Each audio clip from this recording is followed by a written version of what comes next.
Grandparents play a very important role in the lives of their grandchildren and in support of their own children who are the parents of the grandchildren.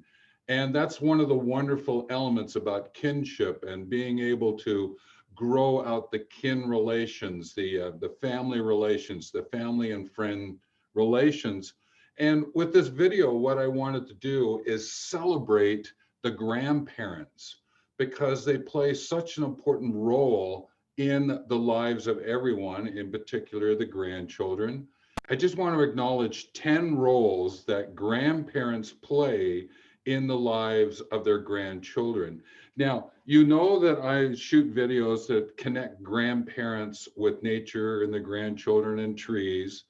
So this presentation today has a bit of a flavor of taking into consideration all of the roles of the grandparents, not just necessarily as it pertains to introducing, encouraging, supporting grandchildren's involvement with nature. So this has a bit of a broader context to it for you as you're listening in. But at the same time, you would probably be able to make some direct links between all of these roles and your involvement in the nature world with your grandchildren. So let's get started. This first one, you could call it a role model, but I prefer to call it the continuous learner. And what it is to be able to demonstrate to your grandchildren to keep learning, even as you move through life, there is always more that you can experience. And in this role, what you're doing is you're just helping them to appreciate learning and how they might be able to expand their own ways of learning.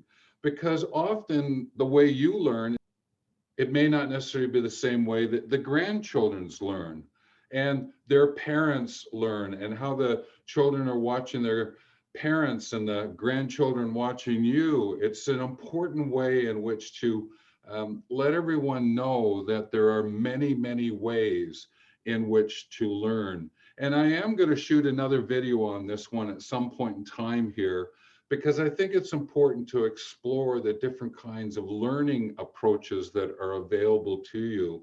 And having done quite a bit of research and doing my own results and sharing workshops over the years, I think I might be able to bring some sense to this notion of learning. But right now, what I want to do is really point out the importance of you in your role as a grandparent to demonstrate this notion of continuous learning. And if I could, I'll add continuous improvement. Once the grandchildren get a sense of that, then it's very much a grounding platform that helps them to build their approach to life, to grow their approach to life. And that is just a wonderful gift that you can give to them. The next one I want to explore with you is the caregiver nurturer. There are times when you're asked to give care to the grandchildren. Maybe the parents can't get back in time and supper is important, or you're being asked to give care over the weekend. And therefore, there's this sense of being able to take care of the kids, show them a sense of caring.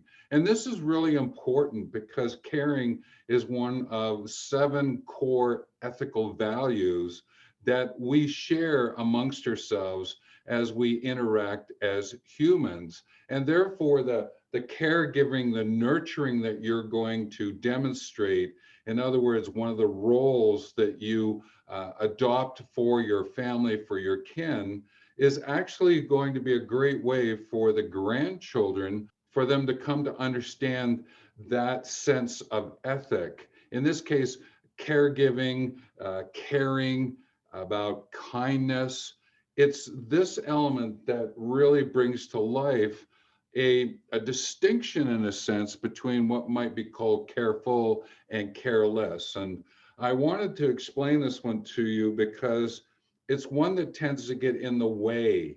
Is that often what will happen is that grandparents will lose sight of taking care of themselves.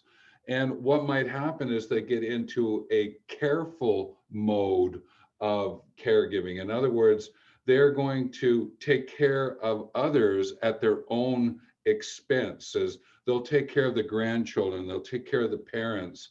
And sometimes they want to really say no. Isn't that the case? Don't you sometimes find yourself wanting to say no?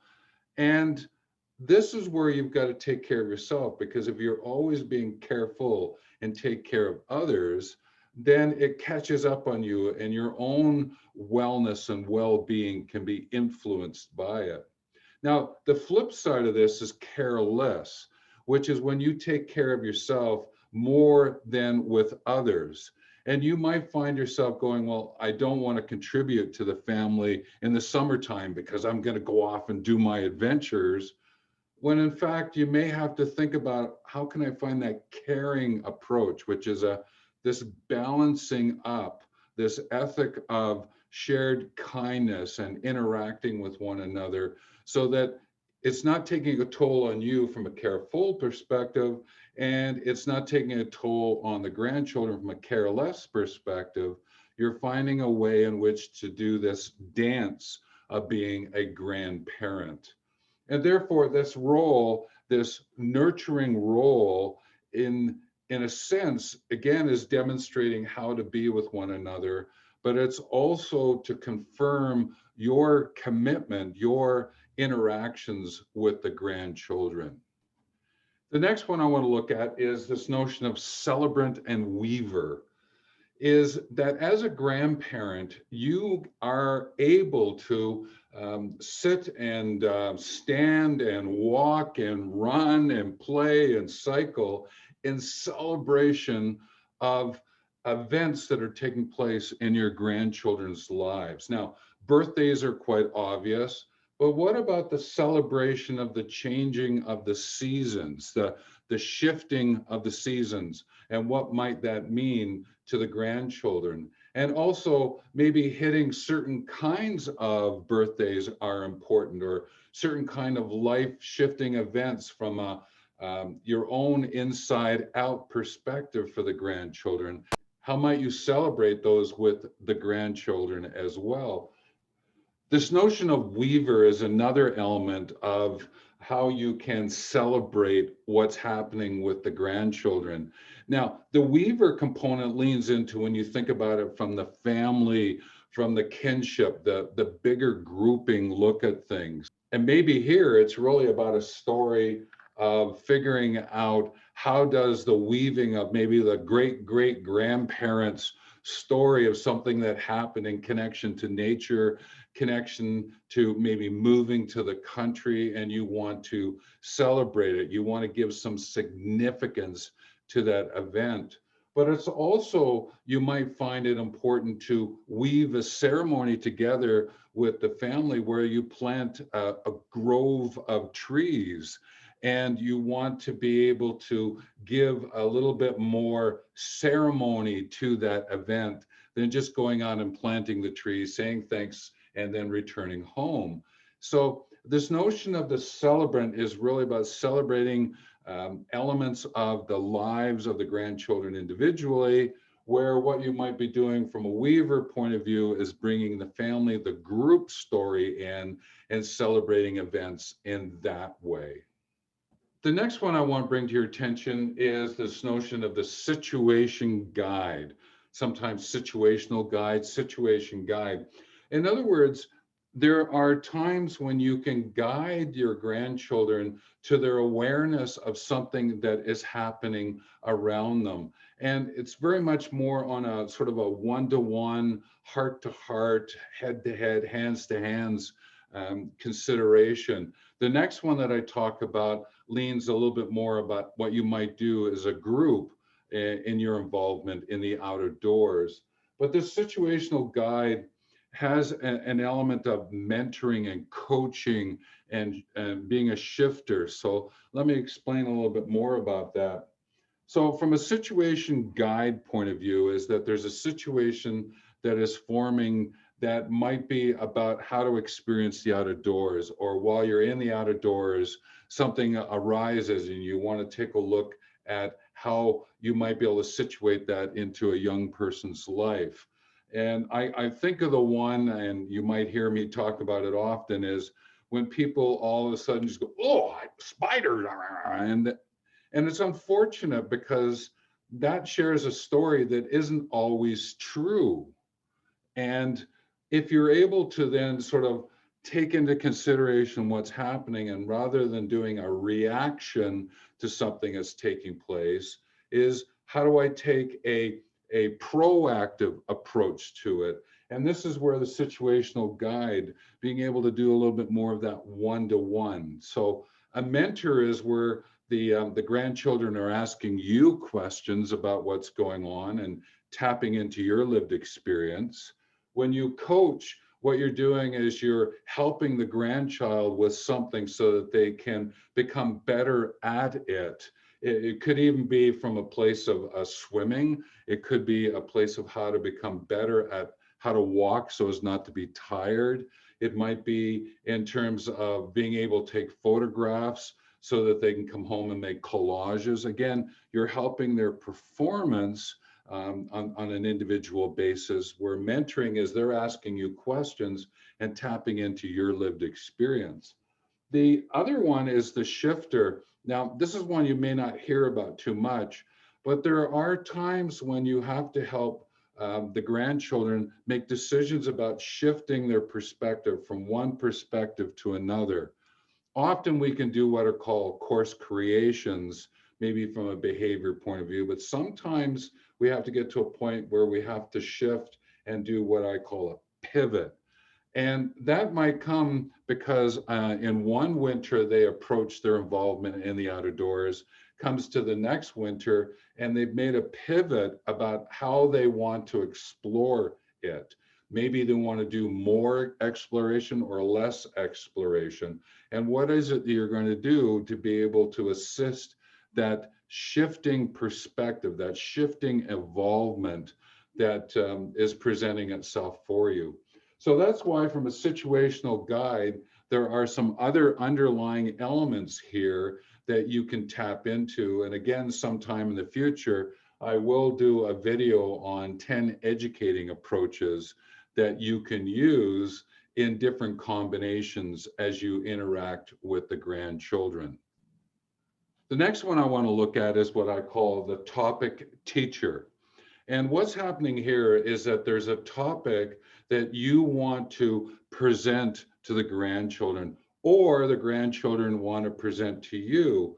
And what you're going to do is how to use some helpful educating approaches here. And for you, what you're able to do is think about being what's called a trainer or an instructor or a facilitator. And like I did for the situation guide, I will be doing a deeper video on these educating approaches. There are 3 of those 10 that I mentioned earlier. But right now, what I want to bring to your awareness is the following, is that from a trainer point of view, that is sharing a skill that they're going to need in that moment. And maybe there is, and I've used this quite often, is you're introducing the children to a creek, and therefore, how might you walk safely in a creek? How might you interact with the bank of the creek so you don't slip and hurt? To be aware of how to walk on ice in the out of doors. These are skills that you're going to give to the grandchildren so they can use them immediately. That's what trainer is about. The instructor is taking a topic and explaining why it actually unfolds in that way. So you might go, okay, there's a beaver has chewed down one of the small trees, and you can appreciate it from a topic and an education point of view. But why did the beaver chew down that tree? And why did it land the way that it did? So you're deepening the grandchildren's understanding through instructing. And when you get the facilitator, this is an interesting one, because this is one where you're going to draw ideas from the grandchildren about what might be happening. You're in a meadow and you might say to them, well, why is there a meadow here and trees over there? Rather than instructing them in what's a meadow, you ask them first for their ideas about what is a meadow. And that's why you've got this notion of topics that you might take into consideration as you interact with the out of doors. Just like there's topics about how do you take care of what's going on around your house from a nature point of view, but also how do you take care of the house inside, and why is it that you do clean every week, or why is it that they make their beds, and you're able to help them understand it. And that's the topic teacher perspective. We're going to move into the next 5 of the 10 roles for grandparents. And again, I just wanted to remind you that the roles that I'm sharing with you lean into a natural world, nature-based approach. But I'm also giving you some ideas about how you might use it while you're inside the house. And you could extend that as how might you think about it from a driving from one place to another. There are different environments in which you find yourself interacting with the grandchildren, and maybe something that's here is going to spark a way for you to interact with them in a deeper and richer way. But I'll tend to lean into the natural world, the nature-based, because that's one of the main reasons that we're connecting, is where I'm able to share some ideas and insights and interpretations with you that you can put into action very quickly. Let's take a look at this next one, which is the nature educator. Now, I've been hinting at this with the other ones. I understand that. But what this one is attempting to do is look at it from more of an ecosystem, looking at it from a bigger picture. So I mentioned about the beaver chewing down the tree. Well, what's the beaver's ecosystem, the beaver dam ecosystem that is being built, and understanding that component? There is also how do meadows and forests interact? And so a question I would ask around this would be is it important to plant a tree in every place where there is not a tree?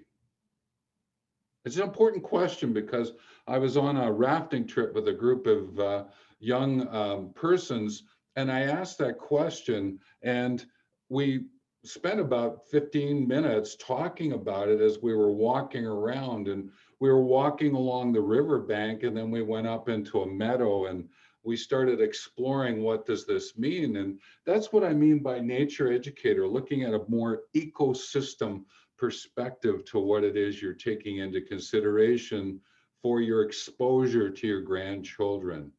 With the conversation I've been having with you, sometimes what happens is we forget about play, being a playmate. One of the roles is just to be there and play and laugh and giggle and run and walk and climb trees if that's where you want to go with this, but just to be in the moment in the sense of play, because play is linked very well to the ideas of learning. And when you get to play and therefore explore and discover, it's amazing what unfolds for you. And I've often seen grandparents, and they're in these natural environments, even the local parks, and they're the ones sitting on the benches and not doing anything. Now, I understand for some it's not possible, but sometimes it tends, you just see they're just sitting cross-armed, versus what would happen if they even just leaned in on that bench, or they just came and stood and laughed and giggled, and whatever might be possible for them is to just elevate their participation in what's possible here, get into play.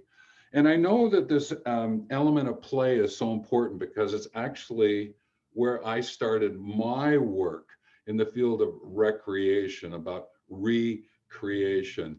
And I spent time designing children's playgrounds. And this was way back in the 70s.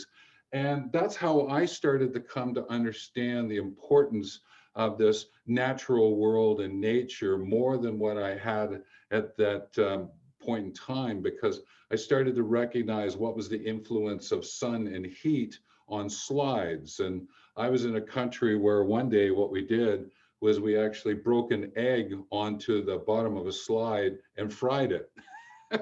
So you can imagine from a playground design point of view what that meant to the rear ends of children who were playing on those slides.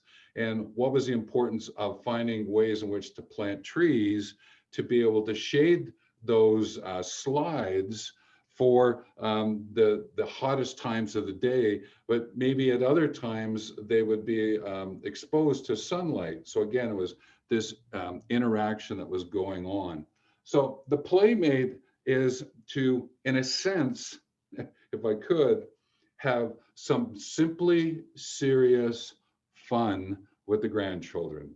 See what you can do, see what unfolds for you. And again, when you like, comment, and share and subscribe to this channel, share your comments about what you've experienced or the questions you have about maybe something happened and you want to expand on it. So let's interact and learn together. Another role of the grandparent is this idea of history and heritage. And there is history that surrounds the family, the kinship, where you live in the town or city or village. There is a heritage aspect of how things have shifted over time, even the heritage from where you came from. I was actually born in England and lived in Canada all my life, except for my world travels. And there is this notion of a history heritage element to your exposure to the outdoors as well. And let me give you a couple of examples. From a history point of view, and you're in a natural setting, you might say, okay, has there been a fire come through here? And do we know if that's been the case? Has there been a big windstorm that has come through and have influenced the trees in some way? And in which direction did that wind come from? These are history kind of questions you can ask about the woodlot and the trees in which you find yourself. From a heritage point of view, you might find a log cabin and you ask questions about the log cabin. Well, the cabin's made from logs. Where do you think those logs came from? And what might have been here before you see the cabin and the area around the cabin, and speak about the heritage, and then look at how the house is being taken over again as it's been weathered, and what might be happening from that perspective. So there is this sense of history and heritage that you can share with the grandchildren. And I know that over the years, I've had great exposure to that because I worked as a forester. And one of the things was what happened to that woodlot or to that forest, so we might understand how it's actually regenerating, what it is that we could do if we were going to cut it again to be in service to humanity, or is it better to leave it exactly as it is? There is the notion of the heritage nowadays with the different kinds of forests around the world, and do we touch them or don't touch them? How do we reforest? How do we use agroforestry principles? Again, these are things that as a grandparent you can dig around in and see what of them apply to your experiences directly, and or through videos. How might you bring history and heritage to life for the grandchildren about nature? The next one I want to go over is what's called confidence keeper. For some reason, and I've seen this happen with me, this experience is that when I'm walking and interacting with nature, people tend to share more of their truth. and because they trust you, and through the walks there's this transparency that seems to unfold. And when young people are interacting with you as grandparents, and nature has this way of bringing out this requirement of truth and trust and transparency. And it's important for you to keep that confidence, this confidence from the perspective of that there's no harm going to come to the grandchildren. I understand that there's that caregiver aspect that's at play here as well. But sometimes they're just going to share with you. And it's not that you have to then share back to the parents or share into the family, into the kinship. Again, you may ask, would you want to share that? And they may say, well, not right now. And you might go, I'll honor that. The confidence keeper. It's an important contribution that you can make in your role as a grandparent. And I've had this happen with young persons involved in summer camps, and we find out things. And there have been a couple of times where I've had to make some reports because I heard some things that weren't the best. But for the most part, I've always been able to keep the confidence of the kids that I've been working with the children. And that's actually leaned into my times when I've walked with adults and interacted with them. Again, I can't stress enough, for some reason, nature just brings that out, and your patience and flexibility and discretion to accept those words, that confidence that is being shared with you is so important. And it's a way also of deepening and enriching who you are as a being. And then as you're becoming this notion of a confident, someone who's mentoring and being a playmate and a history and a heritage, all right, and all the other roles that you have, this starts to come to life. It's sort of like the sun shining on the path that you're walking, and it just illuminates how important it is to be able to keep the confidence of your grandchildren. The next one I want to share with you is the movement presenter. And this is one that seems to be gaining a lot more popularity. And it's because we're able to see videos and hear podcasts and see images from all around the world that heightens our awareness of where nature might be challenged. And therefore, your grandchildren are seeing this, and you're seeing it, and you might go, okay, from a movement point of view, what might we do to be able to fund it, to be able to participate in it, like planting a tree versus funding a tree? Maybe you want to start something with the grandchildren. It might be a chapter of a movement, a social cultural movement that's happening in the world. And you might think of like the water movement, the helping to deal with poverty, and how might you use nature as a way to deal with the poverty that's in an area. Again, being able to present the movements and helping the grandchildren understand how important they are. Now, what becomes an underlying element here is to actually find something that you can share together that allows you to really explore all of the other roles that are made available to you and that you bring to your interactions with the grandchildren. Because when you're able to do that, again, this is like a high level ecosystem, big picture point of view, whereas a lot of these others might get you into that moment by moment interaction with the grandchildren. So when you look at these 10, take them into consideration and think, okay, what might unfold from my interactions with my grandchildren on Saturday? What might we bring to the surface when we're going out for a couple of days? What might I be able to bring to their awareness on a online chat function that maybe you're at a distance and you can't get to them all the time? What might you do together How might you use story time as a way to share not only the story sharing, which is sort of woven into all of these, but to purposefully take the story and be able to really unfold it maybe from a history heritage perspective, or deepen the understanding from a nature point of view. These are ways to take into consideration your roles. Now, again, I would just share with you these 10 roles that I've shared with you apply to your interactions with the outer doors. You can use them on the inner doors. You can use them as they cross over. You can use them while you're driving to and from somewhere.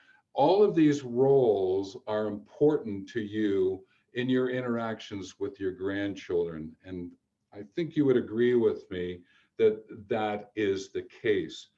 But when you put purpose, when you put commitment into them and share them in such a way that the grandchildren can come to understand these roles, then you deepen and enrich their lives because you're showing them ways in which to interact with the world. And that in and of itself is a gift from your legacy. Because as a grandparent, your legacy is about the useful whats that you gift others so that they might learn something from your lived experience. Those who can learn are the grandchildren. And what they're learning about is your use of time, effort, and money. That's the useful whats. And being able to do that, it gives them an opportunity to see it in action, not to just hear about it, but actually experience it. And the most wonderful thing here, and I'll share the story and then I'll make the point. I was helping out at a school, an after school program. And it was one of the ways that I made some money to go through university. And one Saturday afternoon, I was at a school, and it was to sort of give the kids a little bit of a break from home and a place where they could come and play, and vice versa for the parents. And what the story I want to share is it's based on this little girl, and she was standing in the doorway of the room, and I was about to walk through it, but for some reason, I had this sense as don't go in just yet. So I stood there, and the little one was moving their feet, and you could see as though something was brewing there. And then this big smile came up, and she walked over to me, and she tapped me, and she says, "Can I call you tall for the short of it?" And I just burst out laughing. All right. And what you have to appreciate is that I'm 6'7", and this little woman is probably no more than about 3'4", 3'3", and she's just sort of tapping on my thigh and looking up and asking that question. And the point I'm running to make here is that as adults, grandparents to your grandchildren, you've not learned everything until a child has taught you something, your grandchildren have taught you something. And even if it is one of the biggest belly laughs that you've ever had, then find a way to get that belly laugh. Find that way to learn with your grandchildren. And in there, you get to evolve your legacy. You get to recreate, rescript your extraordinary life. And it's a way in which to co-create your own well-living community, whether it's with the family and kin or even with your friends, as you share stories about your grandchildren and the natural environment. So with that, take care.